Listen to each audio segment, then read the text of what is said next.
What's up, guys? Welcome back to the channel. Today I've got acceleration work on the turf. We are 2 weeks out from Apex in Austin. I'm super excited. And last week was a super tough and disappointing training week.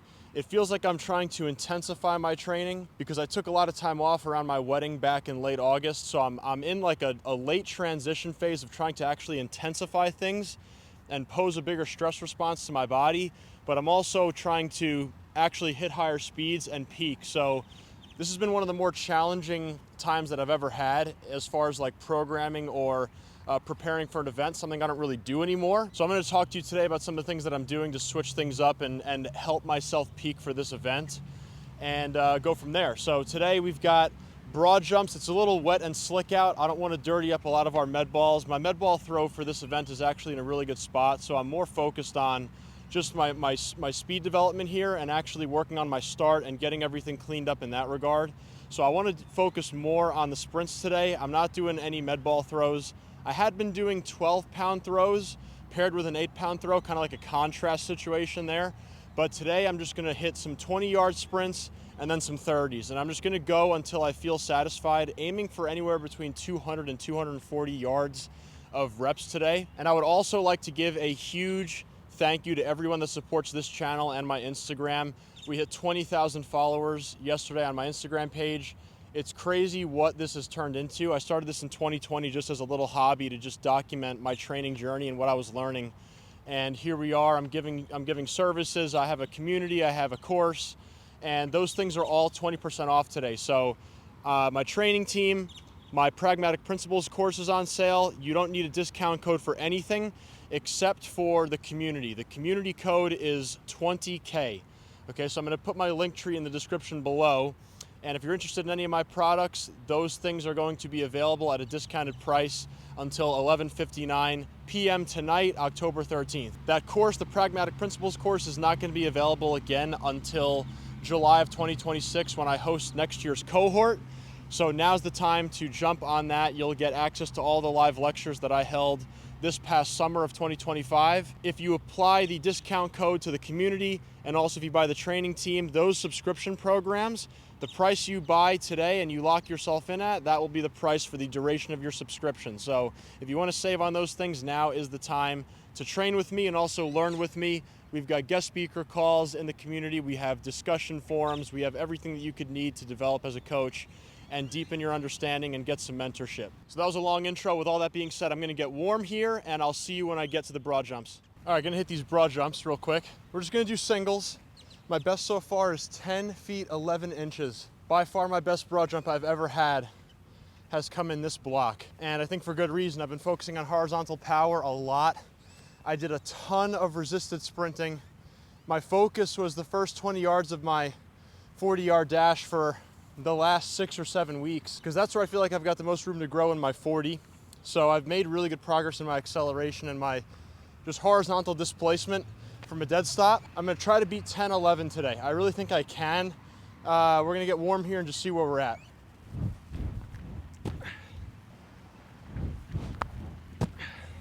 (10'2",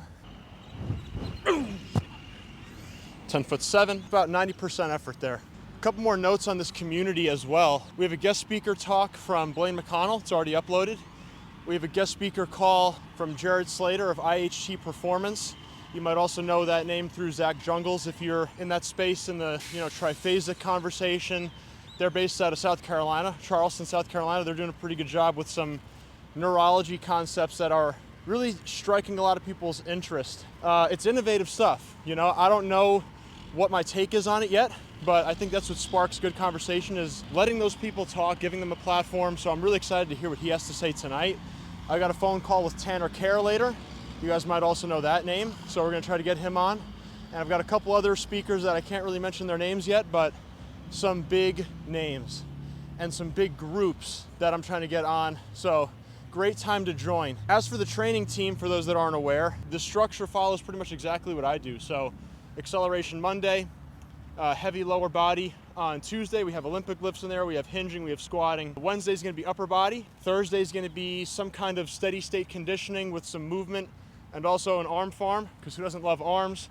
Friday is the best day of the week. That's max velocity, dynamic effort lower body. And then on Saturday we have like an upper body armor building day. So that's like your upper body hypertrophy, and then also some more higher intensity interval training, some more higher intensity conditioning.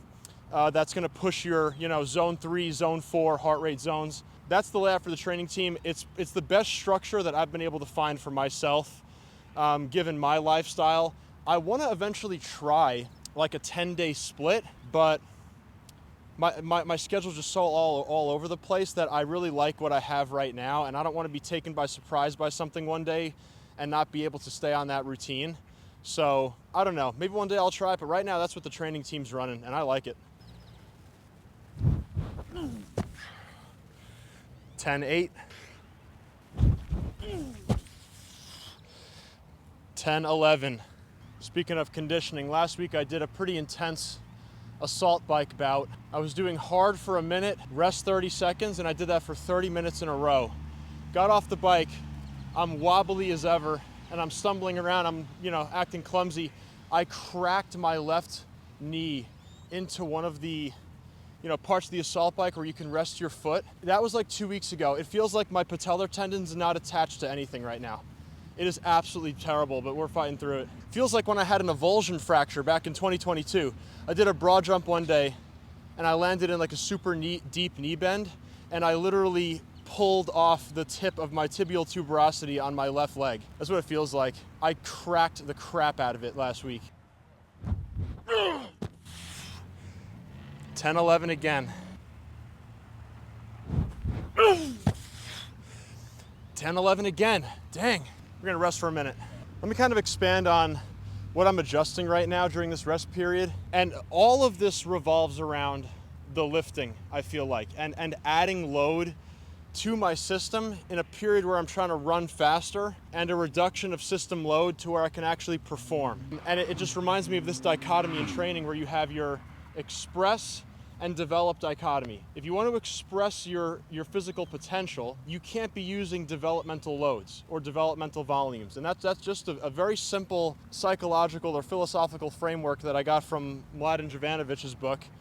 But that's kind of where my mind originates when thinking about this problem. As I've gotten faster and faster and faster, because I hadn't really treated my speed work as seriously as I have the last 3 years, ever since I got to OU. And I've seen the most speed progress I ever have in the last 3 years. And at a certain point, you find that you simply cannot do as much as you've been doing. You simply can't. And when I was running 19, 20 miles an hour, I could continue to squat heavy and lunge heavy and do deep range of motion exercises and create some metabolic fatigue and create some muscle damage and still see progress. Now I'm running 22 and a half, pushing 23 miles an hour. That's like instantaneous velocity. I've never ran a .929 flying 10, which would equate to 22 miles an hour. But if I'm running a .931, which is my best recorded time ever, one has to assume that I'm hitting at least 22 miles an hour within that 10-yard fly at one like instantaneous point. So the greater your outputs are, the more fatiguing those outputs become on your system. My adjustment for the next 2 weeks is take away resisted sprinting. I'll actually throw up on the screen right now 3 studies that I talked about in my Pragmatic Principles course. One of them cited increases in creatine kinase levels after resisted sprint training. Another one talked about the chronic changes in leg stiffness that you experience from overdoing resisted sprint training. So that's something that I'm worried about as well, is what are the negative ramifications of doing this for too long of a period of time? At some point you have to take it away and operate at higher velocities. So I've taken resisted sprint training away, and I'm also gonna take away my deep squatting. I'm either gonna do pin squats, or I might try isometric mid-thigh pulls. I'm doing cleans. I'm not gonna do heavy hinging. I'm gonna let my sprint work be the large majority of my hamstring training. 10-9. 10-10.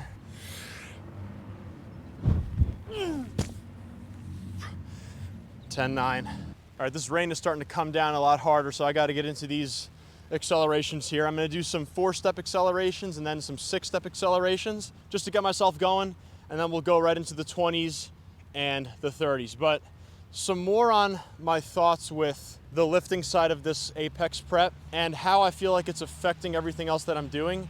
My RFD, all of the neurological aspects of producing force quickly, I feel like are dampened. I don't feel as bouncy. My RSI is going down. My time to take off is getting slower. My 40-yard dash last week was the slowest it's been in a very long time. Whether that's a direct result or adaptation of lifting heavy, which it could be, I think I'm just a little fatigued from it. Heavy lifting's a good thing, but not when you're trying to reduce interference as much as you possibly can and run as fast as possible. And this is what I spoke about in my post last week, is that you don't really discover the interference effect unless you're at a certain level. And I think I'm at that level where I'm slowly starting to learn that I have to remove more and more than I thought was even necessary to begin with.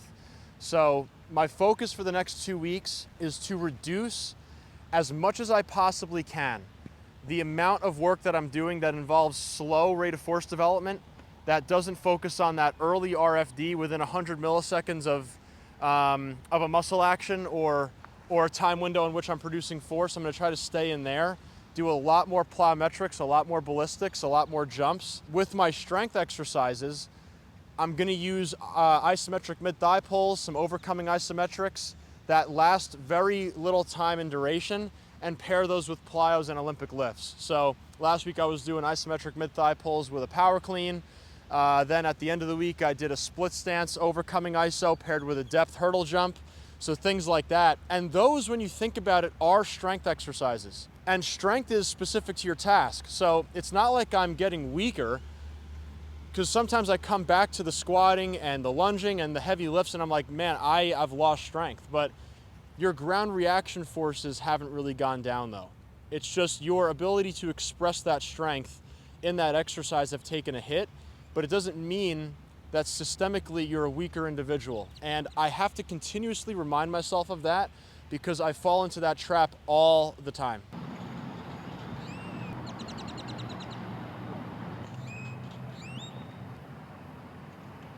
So this topic of conversation regarding deep squatting and heavy strength training when trying to peak for speed has a lot to do with the spring mass model. It pretty much boils down to the spring mass model, and I'll explain my thought process here. And for anyone who doesn't know what the spring mass model is, it's all it is a description or an exhibition of what's called simple harmonic motion. Okay, so you have a center of mass or a body of mass which is attached to a spring, and the return of energy on that spring is directly proportional to the center of mass's displacement relative to its equilibrium. Okay, so when I hit the ground in my stance phase right here, the more that I drop, the weaker the spring. Okay, so I would want to hit the ground, and I want my center of mass to not displace a ton. I want that amortization phase to happen quickly so I can bounce off the ground and express a strong, rigid spring in interaction with the ground.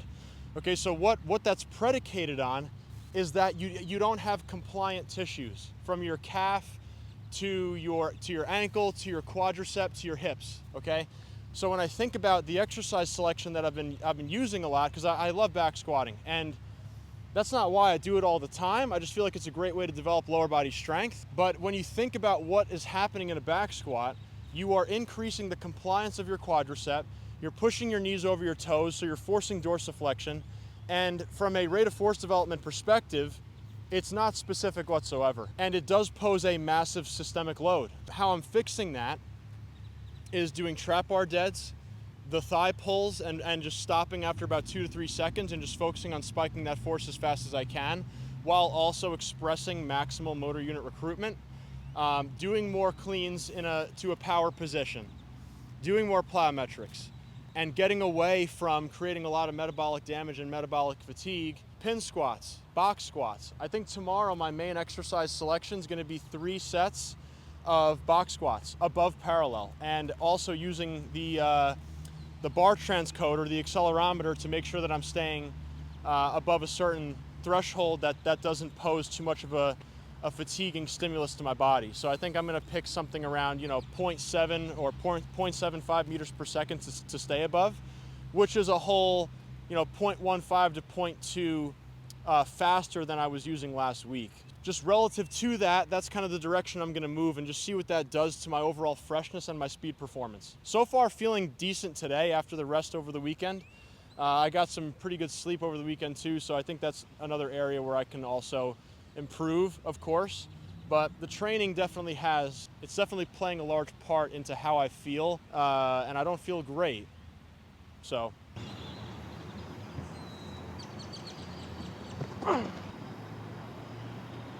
That is exactly the start that I needed to this week, boys. I don't think I could have drew up a better start to this week. 144.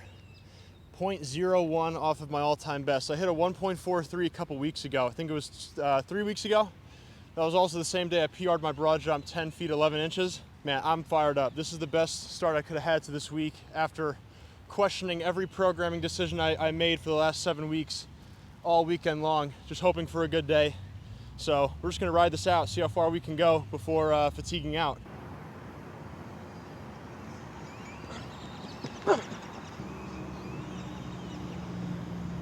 I got another thought with this interference effect thing and not discovering it until you hit a certain level.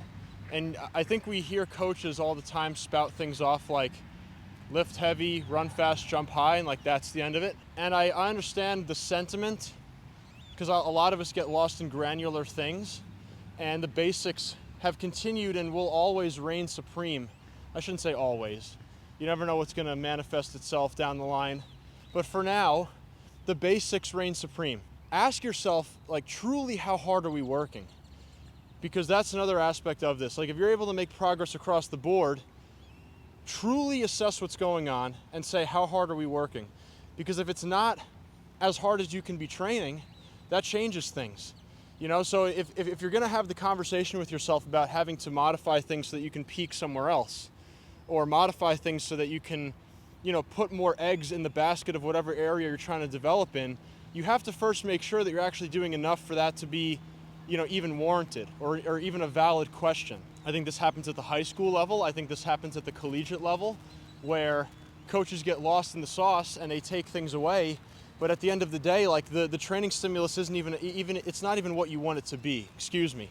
It's not what you want it to be. It's not as good as it can be. It's not as potent as it should be because the quality of the work isn't there, because athletes are run down, they're not sleeping the best. So I don't know if I would pull the same strings that I'm pulling now with myself with college athletes who don't have, one, a long training age, and two, aren't physically where I would love for them to be yet, okay? And I think a lot of coaches need to have that conversation with themselves and get a better gauge of like where their athletes are at before you can start to talk about interference. Well, that one was a 154.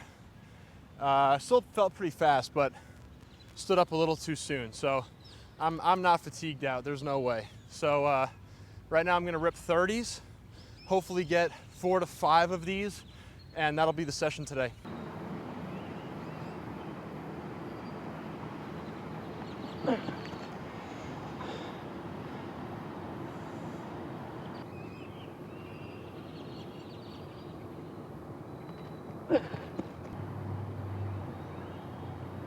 I'm feeling really good today.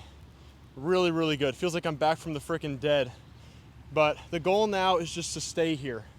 Almost like a prolonged deload or a prolonged, what would you call it? A primer. You don't always have to be developing. You don't always have to be pushing for more, especially in a dire circumstance like this. Trying to perform my absolute best in 13 days kind of necessitates that you approach this stuff a little bit differently, not just physically, but mentally, and just knowing what your goal is with every single session. I would say that my goal is not to instill such a strong training response or training stimulus into my system right now and just feel good. Make sure I'm locking in on my recovery. I've put in such incredible training for the last several months that I shouldn't have to do much more to achieve what I want to achieve. I don't know how much juice there is left to squeeze, so to speak, if that makes sense. And all I need to do now is just recover better. That's really what this comes down to, and that's why I'm making the decisions that I am.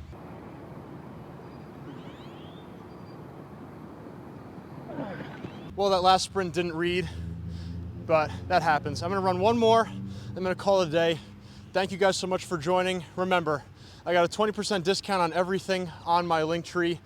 The Linktree is in my bio below. Get yourself a program, get yourself the Pragmatic Principles course, get yourself a spot in the community. Come learn with us. I got 155, I think 156 now coaches in that community. Great place to learn, great place to ask questions and get mentorship. I'd love to see you there, and I'll see you in the next video. Appreciate you joining.